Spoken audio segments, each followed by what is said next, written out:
Hey, Walkman, Z here, giving you my quick recap and review.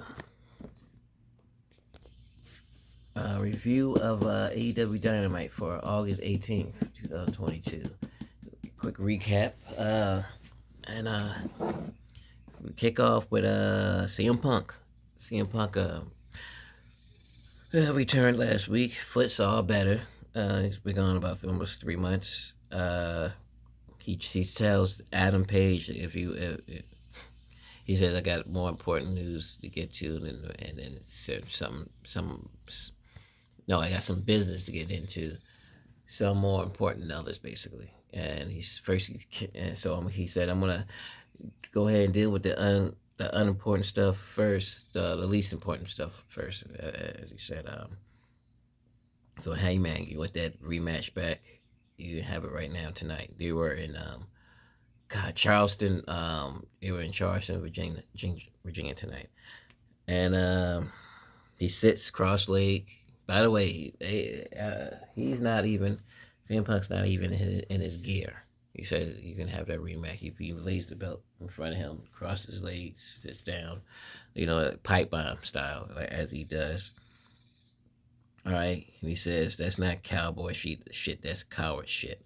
All right, if anybody else has a problem with the champ, I suggest to come down now. All right, he says a whole bunch of shit about Moxley. He said some fucked up shit. He said Moxley is not. It's only the third. He's in a group now. The Blackpool Combat Club, which is Wheeler Yuta, Claudio Castagnoli, and Daniel Bryan. He says you're only the third best guy in your group, and you should be used to that. Because he was in the Shield, saying that he was not as good as Roman Reigns or Seth Rollins. Which, no offense, just to me, I put just as character wise, I put him either second or one. I never was even that much into Roman Reigns' his character while he was in the Shield. He was big. He was. He had that drive-by. Like I thought, what looks devastating was good. Like he made simple shit look devastating. How he delivered it. I like that about him, but I still preferred Dean Ambrose. Just how he came into the ring.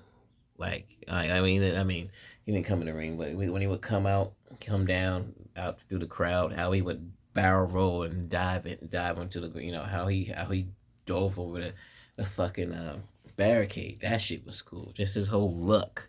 So that's bullshit.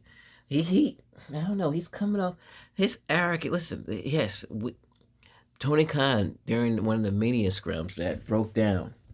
Oh, I'm gonna charge my make sure this battery doesn't go dead. He broke down that at damn near every demographic as far as revenue for the company has went up since CM Punk has been there, and he has his own analyst company. That's one of the things he does. He does numbers. That's what Tony Khan does. He's smart. I can see that he has a photographic fucking memory, and I believe it. During the media scrum after not Double or Nothing, because the next show was All Out, and because fucking Bischoff made the claim that he's a failure, that CM Punk is a failure. He hasn't moved the needle. And one of the questions to Tony during the scrum, and while CM Punk was right there, was, yes, he literally said that's fucking bullshit. Like, yeah, like my passion. I love it. Anyway, so he is true. He moves the needle. He has moved the needle. Maybe not so much. It seems to be as rating wise, but yeah, everything else he has done it. But right now, I'm loving what Moxley's doing. This is better than his run right now. Is better than his first run. And not to say that the fact that maybe it's because it's the crowd. No, it's just he's been having better and more intense fights, and I think it's also because he's healthier now. when his first run, he just wanted to get healthy. And that's why he took those almost 3 months off. He got better. And he did it basically. It basically a detox when he went to rehab. It was basically a detox that he needed to do, voluntary rehab, and he looks better. It's not that I can't even say he even moved he always moved well. I mean, but even Renee, I watched the Renee Paquette show. She did an interview since he's been back. She even said it's like you were just a functional alcoholic, basically. I mean, I'm a lightweight as a motherfucker. A beer and a half, I'm fucking good. A glass and a half of wine, I'm fucking good. I've never been. And like, my point in saying that is like, damn, they're thinking, do I have a problem? Like, people who have problems they're doing fucking 24 beers. Like, this is a comedian I know. I'm not gonna name him. That even he admits, like, his doctor said you need to slow the fuck down. I'm going on a rant here. My fault. My fault. Going back to what I was saying, he's coming off as kind of a cunt, kind of a bad guy right here. Talking about once Moxley did come out, he came through the crowd. He said, I got a few minutes. I'm gonna do Snow Angels. This asshole CM Punk laid down. There's Snow Angels in the middle of the ring for about until Moxley got close to the ring. He stood up. Moxley said he's the heart and soul. CM Punk said Moxley said I'm the heart and soul of this company. I've been the heart and soul of this company since when you've been gone. He said CM Punk said, all right, well I'll be the dollar and cents of it. I'm like, you're making yourself listen. I like this arrogance. I love when he was saying he's the best wrestler in the world, and he's fine, and I'm fine him still saying that now. That's how he feel. That's what you have to have. That's how you have to fucking feel. It's like if you're saying you're the best basketball player, or you're saying you're better than Jordan. Like if you're a basketball player, you can't say you can't admit somebody's better than you. You have to have that confidence up here in order for it to manifest itself out here. If you're defeated up here, you ain't gonna do shit in the real life. But this arrogance when he's here and in this environment, it's like he's such a fucking cocksucker. Like, I don't need to be a hardest. Like, I don't know. I really want if CM Punk wins, I get it. But I'm hoping that he loses, and I hope they're actually going to have. I'm going to go jump to the announcement. They're going to have the match, the unification match, next week, and I'm hoping MJF interferes in that, so Moxley can retain. But I don't know. I mean, there was going to be another match with MJF. That's the only thing. I haven't thought it completely through. But if he was to lose, if Moxley was to fucking win, maybe he goes ahead and says, I don't want to win like that later on, and then he have one more match, and then he loses. Then I don't know. Maybe that's it. Maybe that's the plan. Just throwing it out there. So, like, MJF interferes in the match next week. Moxley wins, unifies the belts. He has one belt. Moxley, during the following week or 2 weeks later, tells CM Punk, I saw what happened. I don't want to win like that. Like one more match, and then it's that double all out, and then CM Punk wins there maybe, and then later on, or hell, maybe they make it. Let's spitball in here. Maybe somehow. Well, he's not ranked. It will have to be something that the challenge. It will have to be something that the champion says. Like, the champion wants the match. They will abide by what the champion wants, and kayfabe. So, but MJF is not even ranked right now. He hasn't been, since June 1st was the last time he was on television. So he obviously hasn't had a match. I heard he's been like basically radio silent. Like he's been completely quiet, even on social media. I don't follow him. I'm not sure, but that's what I've been hearing from other people. Now, let me see. The second, by the way, this tonight's show was was the house of the House of the Dragons. It was sponsored by that. It's a show on HBO. It's basically a prequel to Game of Thrones. Anyway, let me see. They have a pull apart brawl. You know, people come out, lasted for a good like damn near 10 minutes. Now the next match is but so we have a backstage segment with Tony Schiavone and Hobbs, Powerhouse Hobbs. He tells the reason why he did that to Ricky Starks is because he said he was okay with winning. I'm not okay with winning. I was here. I was paired with you was to make sure you stayed champion, and you blew it. And then he said I got some. Then they said I have something for the factory, which is QT Marshall's group, because he's told QT a week or two, last week, that don't let your problems become mine. Like, and the fact that he didn't defeat. So I guess he's mad at the fact that because last week when Ricky Stark beat Aaron Solo, you could see that Powerhouse Hobbs was pissed off. He was backstage watching. He was pissed off that he wound up winning, and so now he's pissed off at the factory. So I guess he's gonna fuck the factory up now. But I don't. But isn't this gonna turn? Or I don't think he's gonna. He's probably gonna fuck somebody up from the factory. But maybe I guess Camarado. They're both fucking horses. You see them fuck. Anyway, the American Dragon the first match of the night is the American Dragon versus the American Dragon, Bryan Danielson versus Daniel Garcia, the Dragon Slayer. This was a good fucking great match. Garcia gets the first pinfall.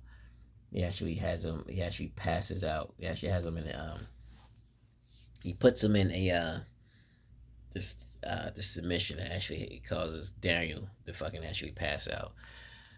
Then about maybe 6 minutes later, Daniel was able to fucking roll up. It was like an exchange back and forth. He was able to roll up and pin and keep Daniel Garcia down.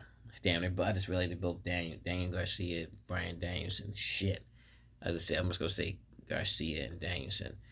He was able to keep Garcia down, and for the 1, 2, 3, and so it's 1-1 this right here. Now through the I'm not doing it any justice. This was a fucking match contender, of the year for AEW. Like easily top 5, top 6, somewhere in the top 10, because it's fucking hard. We have to go by fucking wrestling companies right now with the two biggest ones right now. It's like this is easily within the upper top 5, within the top. We're doing top 10s. This is in the upper top 5 of matches of the year. And anyway, so he in the submission hold he passes out. Garcia does. So Daniel Bryan wins. Daniel Bryan sits there. It looked like he legit made Garcia go to sleep. He's getting up. He's out of it. They look. I can tell they're both exhausted. Fucking he applauds. Danielson does. He gets up. He starts gesturing like look at think this performance, look how hard he fought. Now during this whole match, by the way, the Wizard. Chris Jericho was on commentary. So he actually tries to wants Garcia to shake his hand.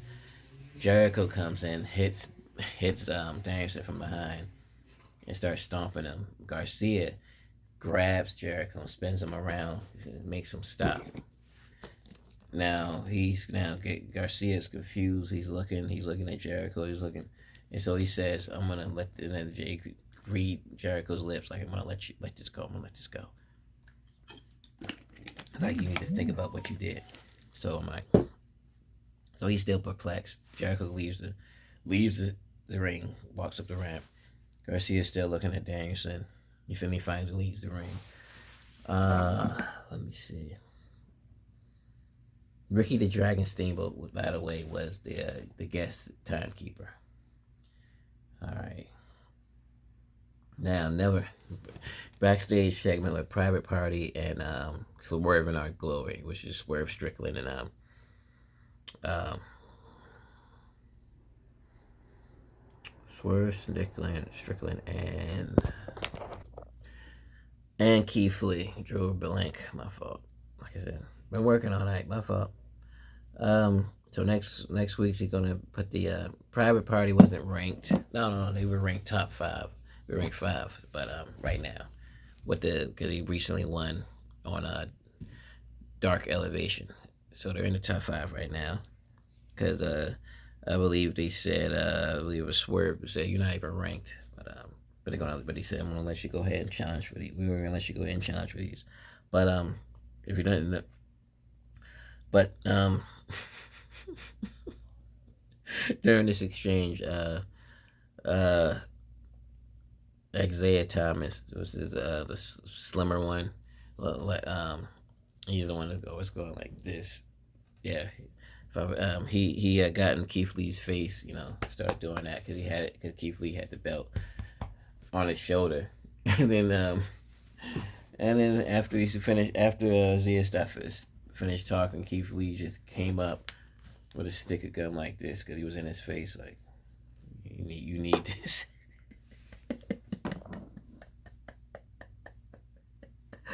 All right, now next segment, Premier Athlete comes out like he's cut with Smart Mark, and he out of nowhere he comes out like he's going to the range, full Titantron, everything, music. Gets blasted. I'm like, who the hell is this? Gets blasted from the back. It's John Moxley. He's pissed, and he comes down with such velocity, with such speed that when he knocks Nice down, he falls over down the ramp too, and then goes up into the ring. He said, I don't want to wait for anymore. I don't want to unify these damn belts. He's calling out CM Punk again, and he says, CM Punk comes out, fucking referees, fucking Pat Buck, all those motherfuckers, suits and collared fucks come out, and Moxley like, all right, so he hasn't even got into the ring. CM Punk hasn't, so Moxley's in the ring. Moxley gets out like, all right, well, I'll just go to you. He gets separated again. Now actually Claudio comes out and actually grabs Moxley. I'm like, Claudio is fucking. I swear to God, I don't know what the hell what's in his DNA or what the fuck. His ancestors had to be some sort of Iceland Vikings or something.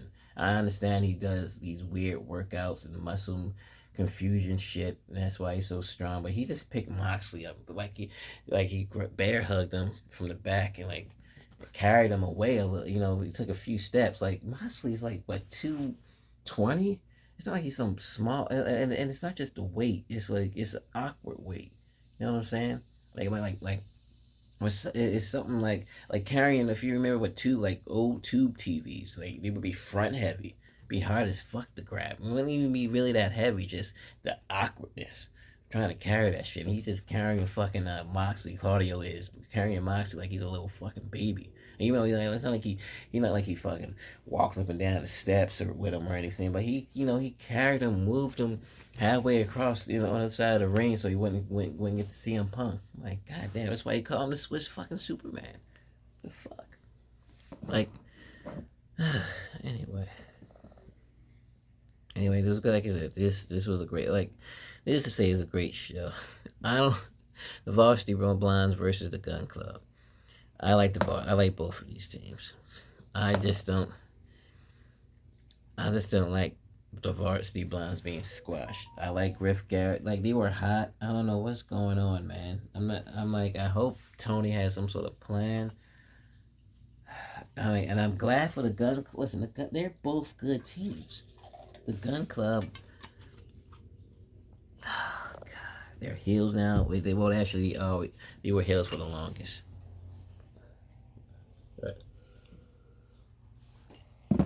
And I get it. A team has to, but they're on. I don't know. It's a double-edged sword. Like, you can say, well, they could have used enhancement talent. And at the same time, be like, well, why couldn't these things? So they have that argument. Why couldn't they have somebody who's on a roster? They haven't been on TV for a while. So, you see, the bad part is the last time the Varsity Blues were on TV whether it was, I believe it was Dynamite. It was either Dynamite or Rampage, one or the other. The last time they were on TV, they fucking lost quickly. That's the other. Oh my god. I'm not saying they're bad, but this is like, it's not like they're a bad team. They just, anyway, I'm just hoping. My point is, it's all a plan for it. Unless their contracts are coming up and he's just used them up. I don't like, I'm not a fan of it at all.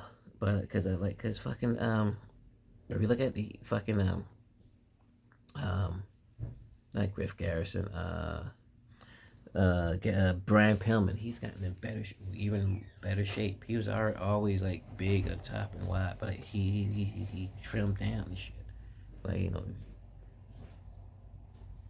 But anyway, it just lasted about 2 minutes, and then Billy Gunn, their father, the Gun Club, he gets in. He said, "This is what I'm talking about. That's what I need you to do. Be more aggressive, right?" They give a group hug, right? Then after that, Austin and Colton stomp out Billy Gunn, right?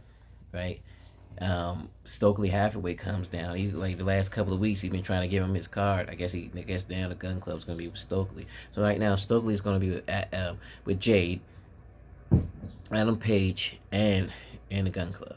So he has a tag team, a women's wrestler, and a male's wrestler right now. Which is, I'm not mad at it. I'm not.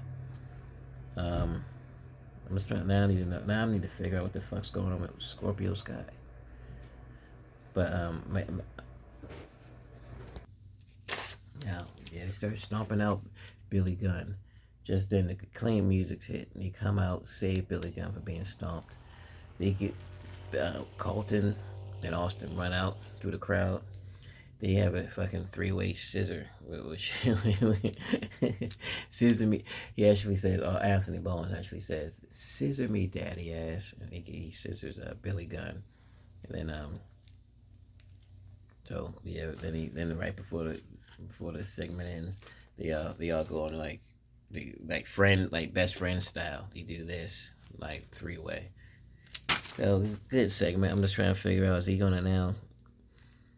I mean, now they're like ultimate heels. They can't even. They went ahead and turned on their father. Like, damn. None of them. Jungle Boy came out,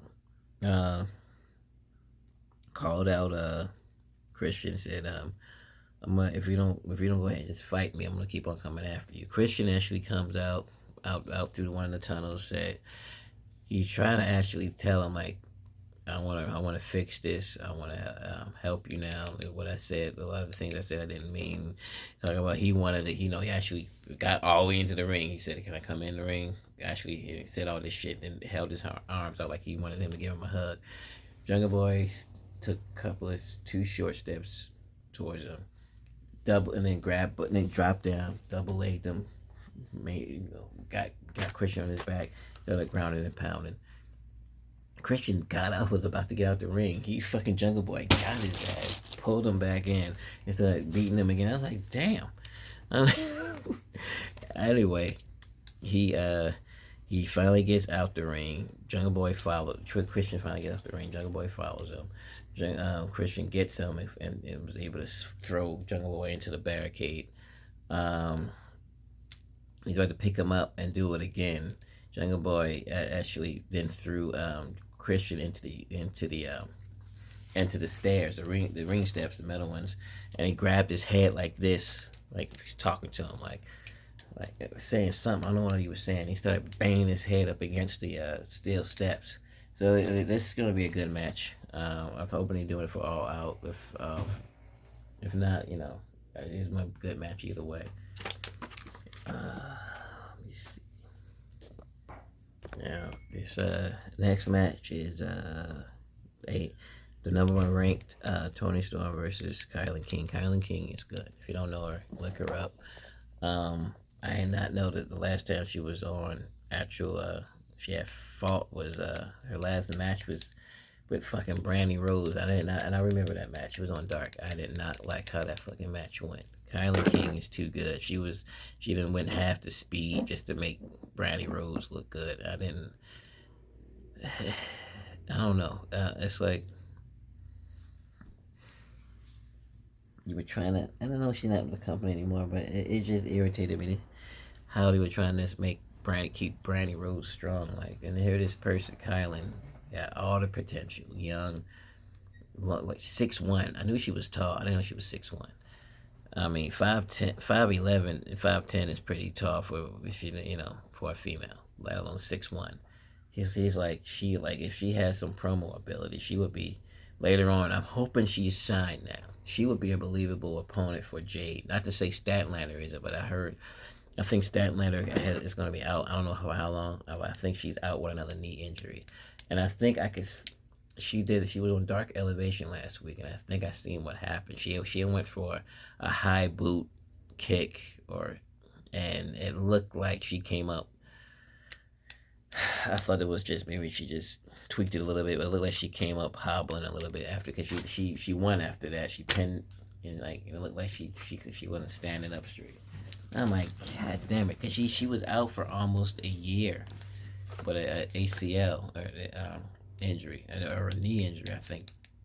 But she's still wearing that brace just in case. Just like this one of the Stone Cold type braces. But Kylie King was good. Tony Storm is #1 ranked. By the way, he announced that it's going to be, since Tony Storm is still ranked #1, she's going to fight Thunder Rosa at All Out again because this will be their second time fighting for the championship. So Tony nailed King with a pendulum DDT and then scored the pin. She actually had two combination moves. Tony turned the tables with she suplexed Kylan King. She used a release German suplex. He followed up by a hip attack, which she was in the corner, and a DDT. So basically a suplex, a hip attack, DDT, and she got the pin. So she three moves consecutively. And so Kylan King she looked great. She had a nice. They did a little chain wrestling at the beginning. It was good. Your main event, Trios Championship. It's Rush, Andrade, and let me see. And let me see. It's Rush's son, Dragon. Rush's son. Rush's younger brother, Dragon Lee. And as I was watching this, I was like, damn, Dragon Lee is gonna take the pin, isn't he? Because Rush and Andrade can't look weak. They can't take any pins. Even though Rush only got pinned once, and that was by John Moxley, and it was more he passed out, and Andrade, he lost 4 times total, like 2 years he's been here, which is like between matches and singles fine, but of course, Young Bucks and Kenny Omega came out. Kenny Omega still had a little bit of a brace, and he had a compression. I wonder why he was wearing a black top, but yeah, it was a compression top. So I don't know. I mean, he has to be 100% healed. He wouldn't have let him wrestle. But I guess it's like a precaution for any more injuries. So I gotta go play by play. It's a great match, of course. Young Bucks isolate Andrade and Rush from getting back in the ring as Dragon Lee gets hoisted up for the fucking One Wing Angel, and just like I thought, yep, Dragon Lee got pinned. I don't know if he's officially signed to AEW or he's still with AAA, but yeah, usually the ones who are not officially signed usually take the pin, and then after that, Andrade fucking gave him a pendulum DDT. Gave Dragon Lee a pendulum DDT, and Rush didn't seem to mind it because I don't know if you noticed, Death Before Dishonor, Dragon Lee and Rush had a fight. Now Rush wasn't too malicious, but he did beat the shit out of him. He was like, well, fuck, but he could have did worse. But yeah, they had a fight and Rush won. Dragon Lee is very good, but I guess he probably isn't completely signed unless he is signed, and this is gonna go some way of a tag team later on down the line. He's gonna get a tag team partner, and not to say they need any more tag teams. I'm not mad for having a big roster because If somebody goes down, you have a whole nother fucking team to go that can slide in there. And plus, plus with the trios championships on top of the tag team, it's great. It's a good problem to have. So that's it till Rampage. Which is, but next week it's gonna be, um, yeah, so yeah, like I said, it's gonna be they're gonna be in Cleveland. Now, if Gargano has been signed, that would be the place. His hometown. That would be the place to pop at from the popping at. But yeah, but the unification match is next week. With CM Punk and John Moxley. You had another great show. Check out my review of the game's Black Slim Shady. Like I said, this is a react review. Remember the Black so go ahead and check out my thoughts on that and his first couple of tracks off his new album, Drillmatic. I'm liking it so far, you know. So like I said, I'm not the biggest game fan, but I figured I'd go ahead and go ahead and try it out this way. At least with this, you give it y'all. I can get some feedback from y'all too. Okay. All right, y'all. Have a later.